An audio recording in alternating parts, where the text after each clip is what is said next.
सुप्रभात। अदब पहला करीना है, ये हमारी आज की आध्यात्मिक चर्चा का विषय। अदब पहला करीना है। खामोश दिल भरी महफिल में चिल्लाना नहीं अच्छा। अदब पहला करीना है मोहब्बत के करीनों में।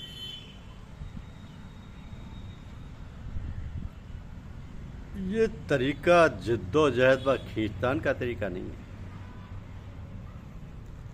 बल्कि आध्यात्म का तरीका मोहब्बत का तरीका है। थोड़े से दिनों में मोहब्बत शब्द की इतनी व्याख्याएं हुई हैं कि मन ये सोचने लगता है कि अब पता नहीं मोहब्बत है क्या। लोग कहते हैं कि जहाँ प्रेम तहाँ नेम नहीं, यानी मोहब्बत में कोई नेम यानी नियम कायदा लागू नहीं होता। आपने इस पर भी स्पष्ट कर दिया कि यह लज्जा हया शर्म व अदब का तरीका है। या इलाही कुर्बियत शर्मो मोहब्बत का रहता, मौलवी अब्दुल गनी खां रहनुमा के वास्ते। या इलाही कुर्बियत शर्मो मोहब्बत का रहता, मौलवी अब्दुल गनी खां रहनुमा के वास्ते।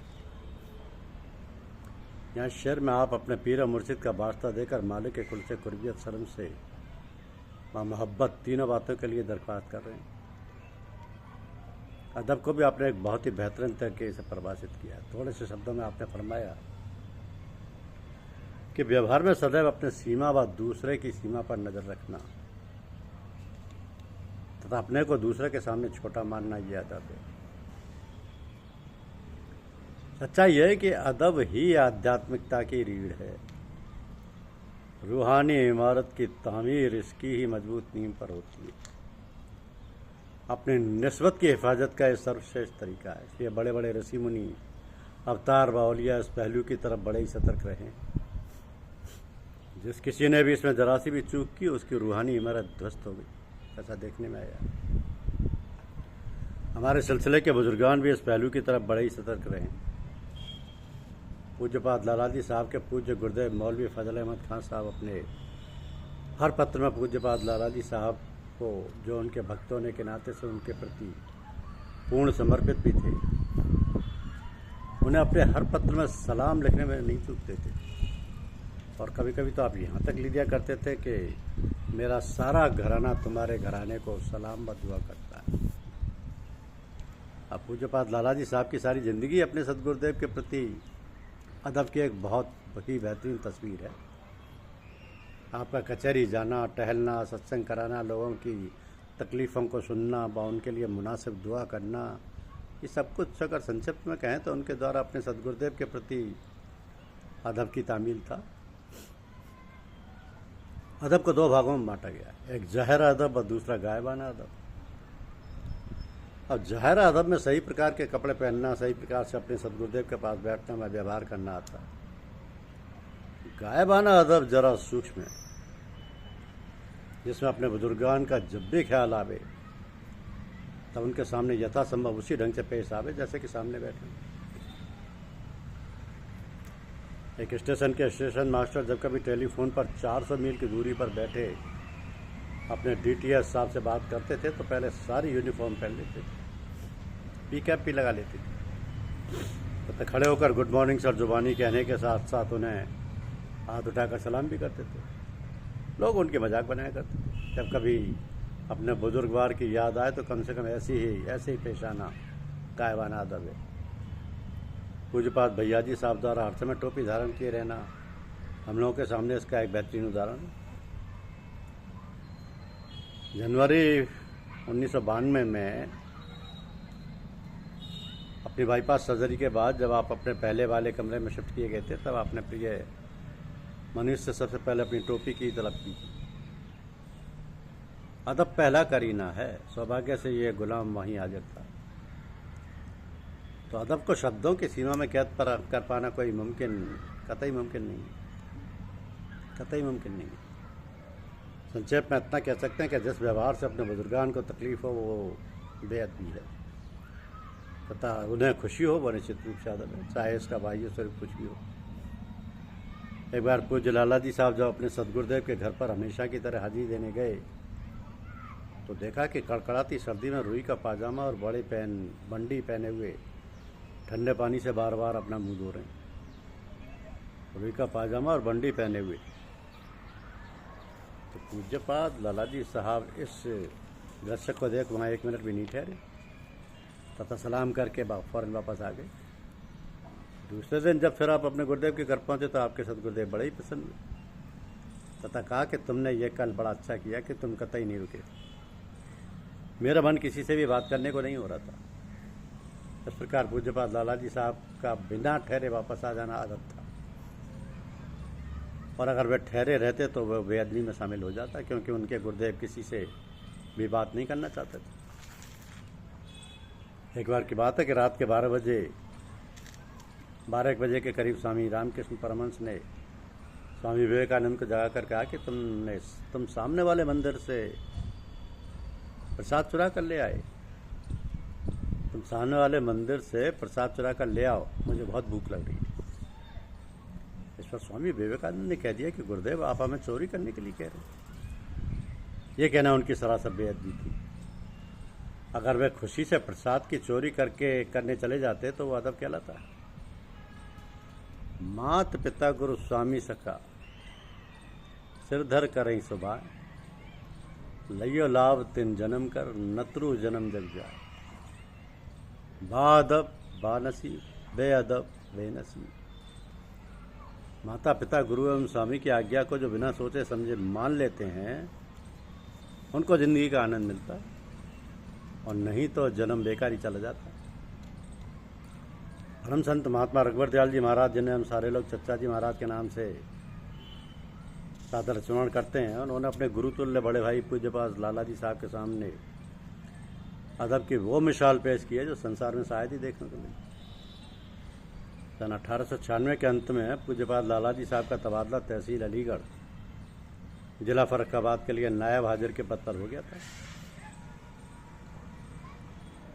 आप अपने साथ अपना सारा परिवार छोटे भाई चचा जी साहब सहित अलीगढ़ साहब ले गए थे। वहाँ आपने उन्हें मुंशी चिमनलाल मुख्तियार के पास मुहर्रिरी में लगा दिया था तथा आप तहसील में काम करते थे। इस तरह से पूरे परिवार की जीविका का इंतजाम हो गया था। सन 1903 में पूज्यपाद लाला जी साहब का तबादला फिर तहसील कायमगंज के लिए हो गया था। तो चलते समय आप अपने छोटे भाई यानी चचा जी साहब को हिदायत दे आए थे कि आपको मुंशी चिमनलाल जी जो बताएं उसके अनुसार चलना। मुंशी चिमनलाल पूज्यपाद लाला जी साहब के गुरु भाई थे, तो पूज्यपाद लाला जी साहब चचा जी साहब को रूहानी तालीम व जीविका दोनों बातों के लिए मुंशी चिमनलाल के सुपुर्द कराए थे। रूहानी तालीम व जीविका। अब पूज्यपाद लाला जी साहब के कायमगंज जाने के बाद पता नहीं मुंशी चिमनलाल को क्या सूझी कि उन्होंने पूज्यपाद चचा जी महाराज को बिला वजह परेशान करना शुरू कर दिया। उन्होंने चचा जी साहब को आर्थिक, शारीरिक व मानसिक यातनाएं इतनी दी कि पूज्यपाद चचा जी साहब और उनका परिवार भोजन के लिए एक एक दाने को तरस गया था। कचहरी में भी उन पर झूठे इल्जाम लगवाए गए। ये क्रम 6-7 वर्ष तक अनवरत चलता रहा, परंतु पूज्यपाद चचा जी साहब ने इन सब बातों के पूज्यपाद लाला जी साहब को कतई भनक तक नहीं लगनी दी, सिर्फ इसलिए कि यह सुनकर उन्हें तकलीफ हो। जैसा कि अपने बुजुर्गवार को जिस बात से तकलीफ हो वो बेअदबी है।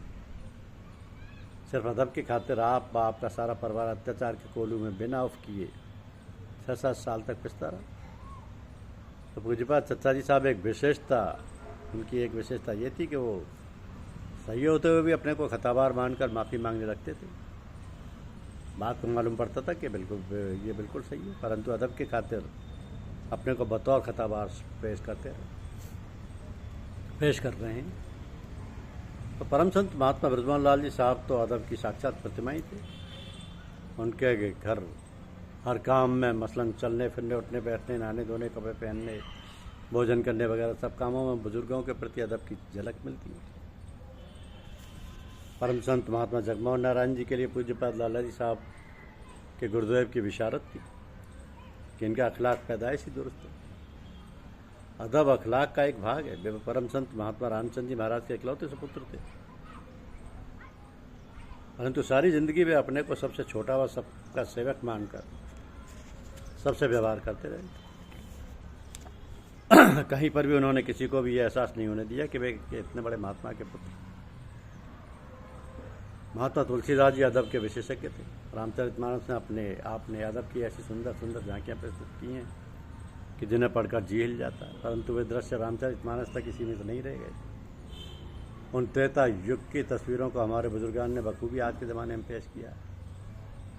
राम रावण युद्ध हो रहा था। रावण अपनी उपलब्धियों का बखान भगवान राम के सामने कर रहा है। भगवान राम उससे बड़ी विनयी मुद्रा में क्षमायाचना के साथ निवेदन कर रहे हैं कि जन जल्पना करी सुजस नासई नीत सुनई करई क्षमा। भगवान राम रावण से कह रहे हैं कि आप अपने यश का स्वयं बखान करके अपने यश का नाश कर रहे हैं, क्षमा कीजिएगा, मैं इस विषय में आपको नीति सुनाता हूँ। तो छंद को पढ़कर हमारे परम संत महात्मा कृष्ण स्वरूप जी साहब जयपुर वाले बाबा, जो पूज्यपाद लाला जी साहब के सगे चाचा जात छोटे भाई थे, राजस्थान में मध्य प्रदेश में निस्बत का बड़े जोर शोर से प्रसार आपकी जात पात से। आपने इस विद्या के विषय में बहुत कुछ लिखा है, जिसमें एक पुस्तक है फकीरों के साथ मंदिर। तो आपके साथ महात्मा श्याम बिहारी लाल जी साहब का भी सादर स्मरण हो जाता है। ये दोनों बुजुर्गान बच्चों के सामने बच्चे बन जाया करते थे, जैसा कि ये कुछ जानते ही नहीं। बच्चे जो कुछ कहते थे जयपुर वाले बाबा फौरन एक कागज पर उसे नोट कर लिया करते थे। तथा महात्मा श्याम बिहारी लाल जी साहब अपने छोटों से उनके हित की बात कहने से पहले कहते थे कि भैया माफ़ करिए। भगवान राम रावण को उसके हित की नीति समझा रहे हैं तथा ये भी कह रहे हैं कि भैया माफ़ करिए। रामचरितमानस में सारे ही प्रसंग बड़े ही रोचक हैं तथा अदब की मिसाल है। गौर फरमाइए कि सीता हरण के बाद भगवान राम व लक्ष्मण जंगल में सीता जी को ढूंढते हुए फिर रहे हैं, रो भी रहे हैं। हाँ सीते कहते हुए उधर से भगवान शिव अपनी पत्नी पार्वती जी के साथ आ रहे हैं। शिवजी जी महाराज अपने ईष्ट को देखकर भाव्यवाल हो जाते हैं, परंतु परिस्थिति बस अपने को नियंत्रित भी कर लेते हैं। वक्त सही होता तो अपने इष्ट देव से कुछ बातें भी करते हैं। उनके पास आने पर केवल जय सच्चिदानंद कहकर आपने उन्हें प्रणाम कर लिया तथा चलते चले गए, उनके पास रुके नहीं। तो अपने इष्ट देव को अपने पास देखकर अपने को संभाल पाना बड़ा ही मुश्किल होता है। किसी के आने पर शाकी के होश जाते रहे, शराब सीख पर रखी कबाब शीशी में, ब्याए बज़्म में इतना तो मीर ने देखा, और उसके बाद चरागों में रोशनी ना रही। शिवजी महाराज की स्थिति भी कुछ ऐसी ही हो गई। पार्वती जी फौरन इस बदलाव को देखकर अचंभित हो गई। उन्होंने शिवजी से पूछ लिया कि आप तो सारे संसार में सबसे बड़े देवता महादेव हैं, आपने इन लड़के राजकुमारों को जय सच्चिदानंद कहकर क्यों प्रणाम किया?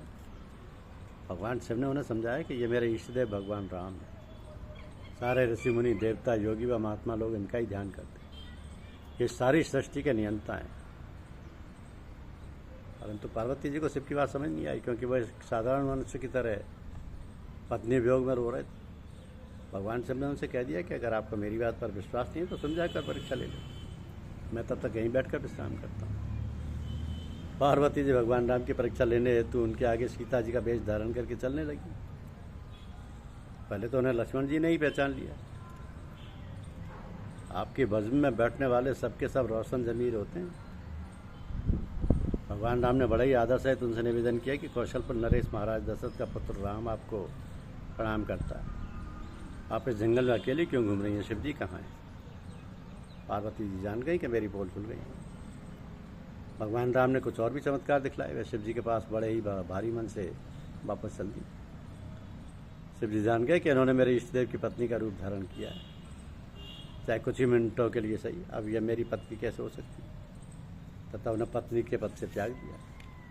यह अदब का एक बहुत ही अनूठा उदाहरण है। पूज्य महात्मा ओंकारनाथ जी साहब जब रिजर्व बैंक में कार्यरत थे तो एक बार आप 1 महीने की ट्रेनिंग के लिए दिल्ली भेजे गए थे। देश के अन्य शहरों में भी रिजर्व बैंक के अधिकारी उस ट्रेनिंग में भाग लेने के लिए आए थे।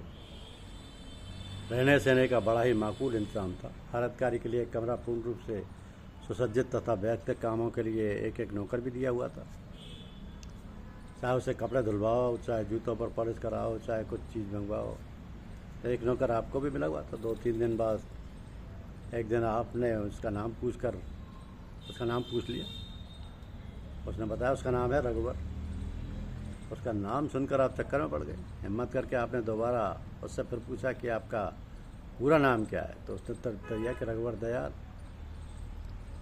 अपने यशस्वी बाबा साहब का नाम सुनकर आप जज्बे में आ गए तथा उस व्यक्ति को फ़ौरन अपने साथ ले जाकर मैनेजर के सुपुर्द कर दिया तथा फरमाया कि कुछ भावनात्मक कारणों से मैं इनसे काम नहीं ले सकता, या तो हमें दूसरा आदमी दे दीजिए, नहीं तो हम बिना नौकर के अपना काम कर लेंगे। मैनेजर ने फ़ौरन दूसरा आदमी दिया। तो अदब एक फ़िलॉसफी है जिसे भिन्न भिन्न समय पर भिन्न भिन्न महापुरुषों ने भिन्न भिन्न स्वरूपों में प्रकट किया, जिसकी स्पिरिट एक ही है। पात्र व दृश्य भिन्न भिन्न है। यह अनादिकाल से चली आ रही है तथा अनंत काल तक चलती रही।